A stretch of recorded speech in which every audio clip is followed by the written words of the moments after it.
And we are back with more on News Talk Saga 960. Mark Petrone with you.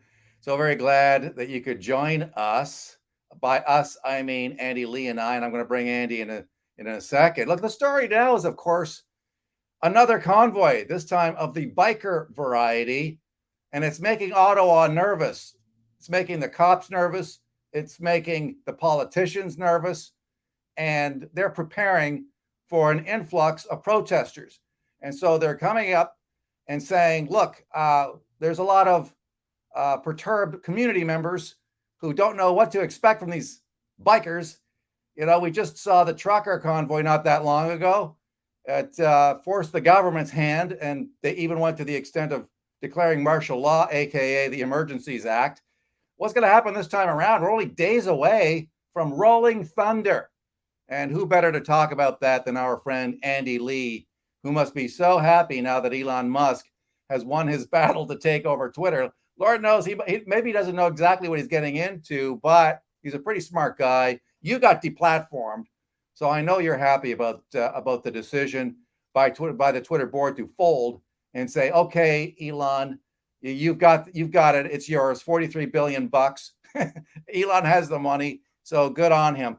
But before we get to that, let's talk a little bit about Rolling Thunder. Talk about what's coming up in the next few days in terms of this protest.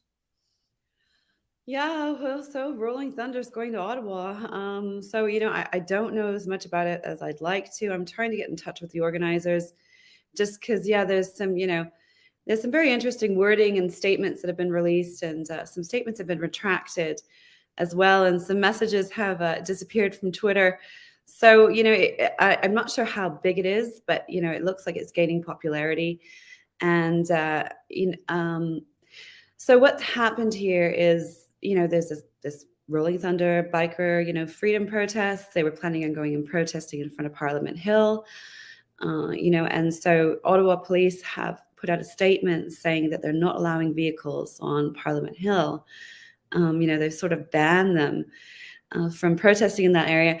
And so I called out Ottawa police yesterday for this statement and said this is a terrible idea because whether you like it or not, these bikers are coming. They're coming to the city.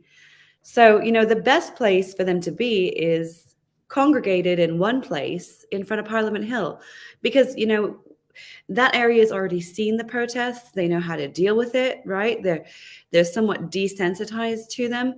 And, you don't want all of a sudden last minute plans changing and then bikers roaming all over the city, congregating in other places or, out in communities.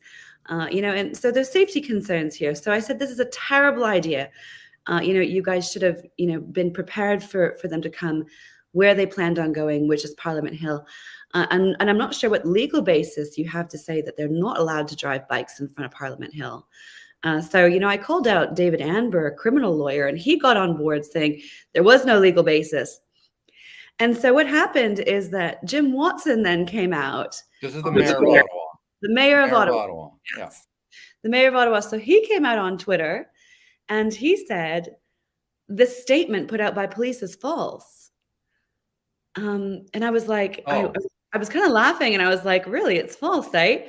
Okay. Well, let's read the statement. Let's read part of it, okay? So Yeah. the Ottawa Police Service has developed an enhanced operational approach to manage the Rolling Thunder event. There was a Rolling Thunder review. I mean, I'm old enough to remember Bob Dylan's Entourage event scheduled for April the 30th, along with any impacts from the arrival of participants on April the 29th. We have heard the concerns of the community. Since February, we've adjusted our overall approach to all demonstrations, protests, events, and rallies. The right to lawful and peaceful demonstrations will always be protected. Well, just ask the protesters who had their accounts frozen. We will not allow for unsafe or unlawful conditions that could lead to another unlawful protest as seen in February.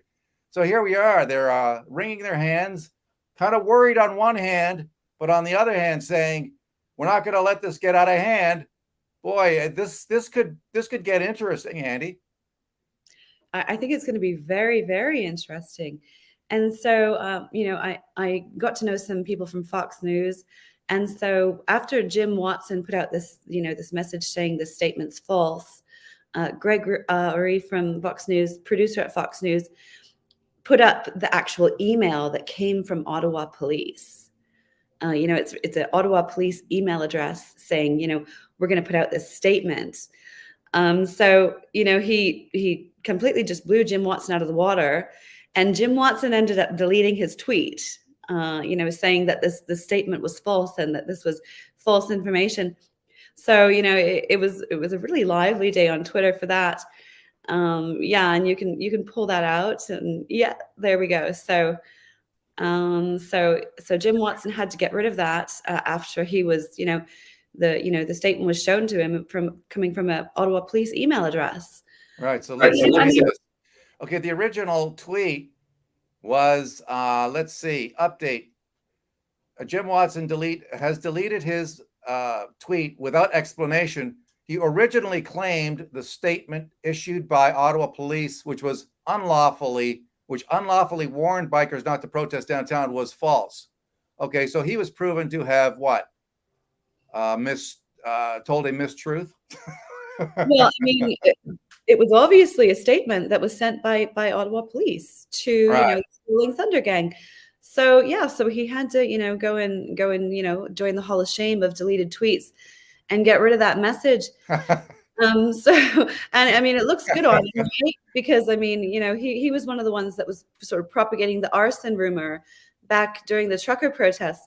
So these are the sort of shenanigans that are going on already.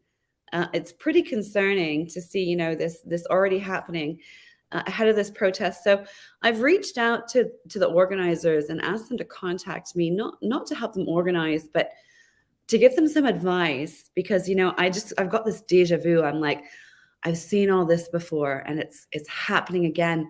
And they have to be so careful with their messaging and things like that, because they're releasing counter statements, pushing back against this as well, and doing videos. And they have to be so careful, because if you read this police statement, and I'll read this out for you. Sure. From Ottawa Police, they have a comment on organizers. And it says, any organizer of any event will be held accountable for their actions before, during, and after events. So, there's already a heads up saying, we're watching you organizers, right? And we know what happened to the last organizers of a protest that took place in Ottawa. What a ballsy thing for these people to do, though, considering how the last group of protesters was dealt with. This for these bikers now to say, yeah, you know what, we can do some of that too. We can raise the issue of what they're going. This is about mandates again.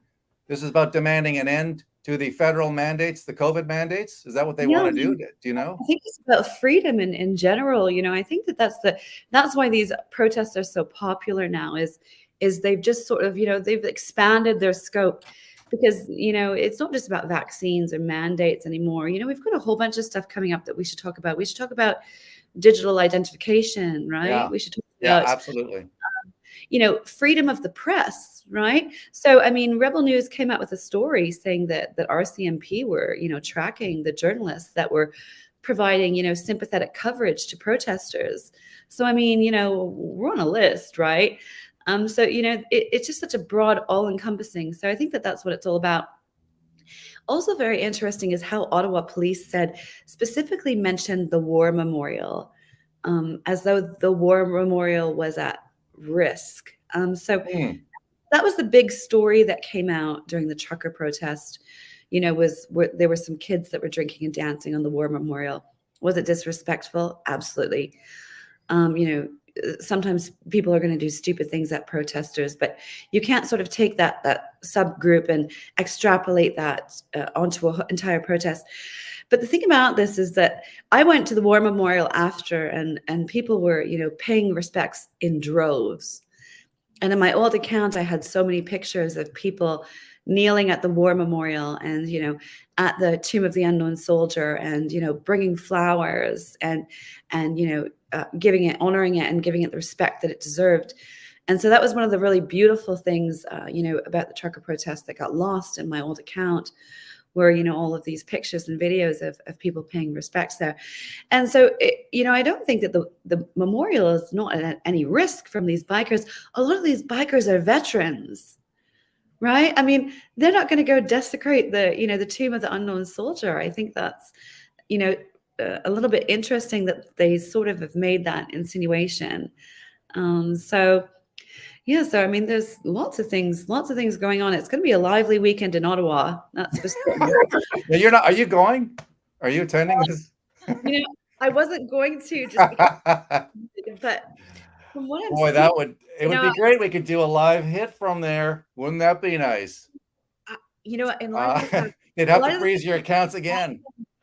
the shenanigans we're seeing already, they're pulling all of this already. They're prejudging these people already.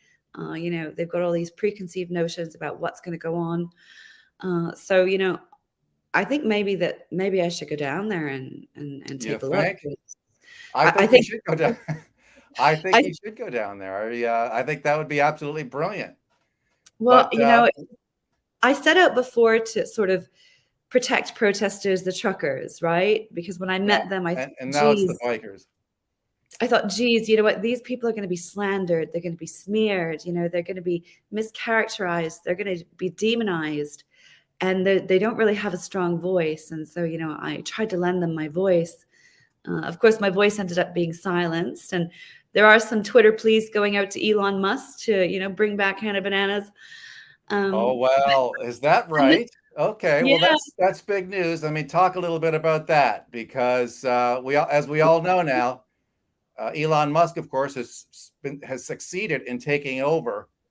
He's got a deal now with the Twitter board. And so you, of course, were deplatformed. Hannah Bananas bit the dust, was booted. So, I mean, this must kind of be a good day for you. Well, it's interesting because, Twitter never they never heard my appeal or anything like that, and they still didn't give a reason. So it's going to be interesting to see what they do with these banned accounts and these accounts that are on appeal and on hold indefinitely.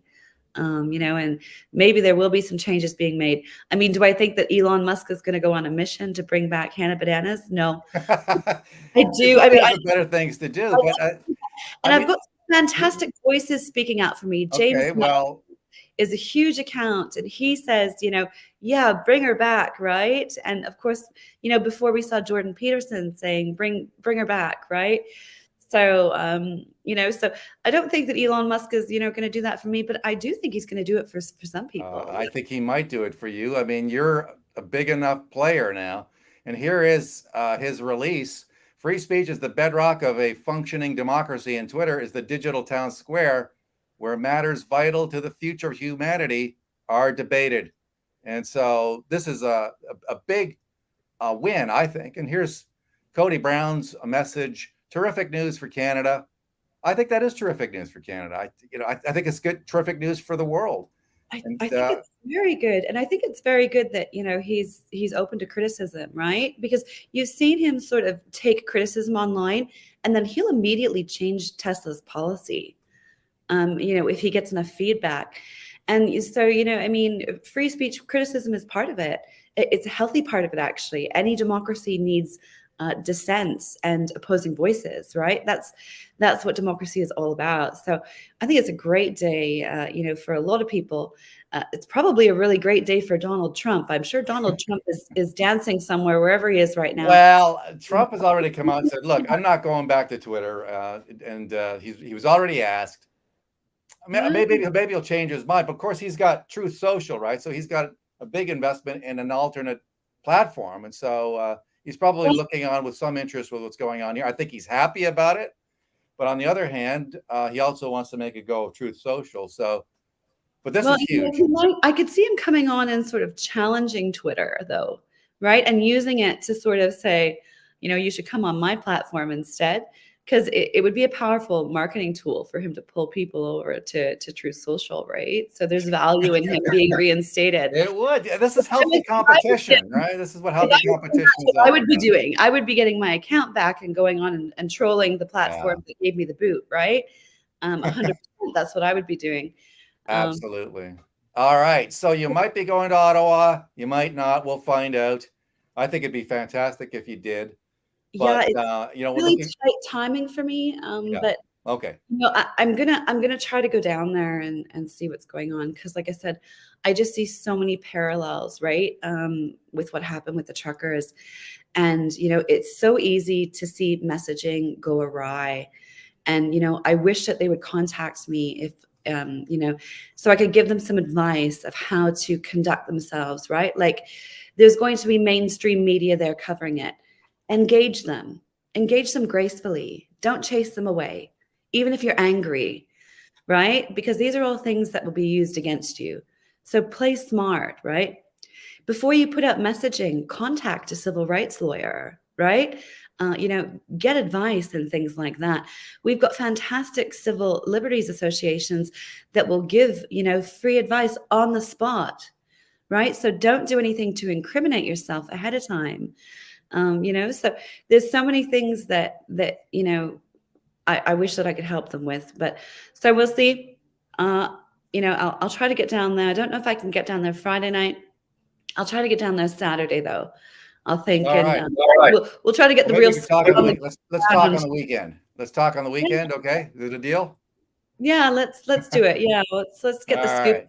on the ground, and I have to Fantastic. see where they're going to go first because apparently they're not allowed to go to Parliament Hill, right? And I it's have a feeling they're going anyway, but we'll have to see. Bikers are, I mean, like, I God mean, bless them. God bless them. I hope they do this the right way. But I want to wrap things up. I know you got to run. yeah, You've yeah, got something to do in Edmonton, so you're on the way. You're coming to us from Calgary, Alberta, right now, and yes. so And you're I'm in going to wrap things sunny up. Florida, South Let's. Florida. I love More Alberta. Love more Albertans, and Canadian citizens are you not do Alberta resolved. proud. All right. Thank you, Andy. Okay, thanks, We'll Mark. We'll talk to see you you next week. soon. Bye bye. Andy Lee coming to us from beautiful Calgary, Alberta. That's it for this edition of the Marc Petrone Show. Hope you enjoyed it. Let's take a brief commercial break and be back with more on News Talk Saga 960 after this.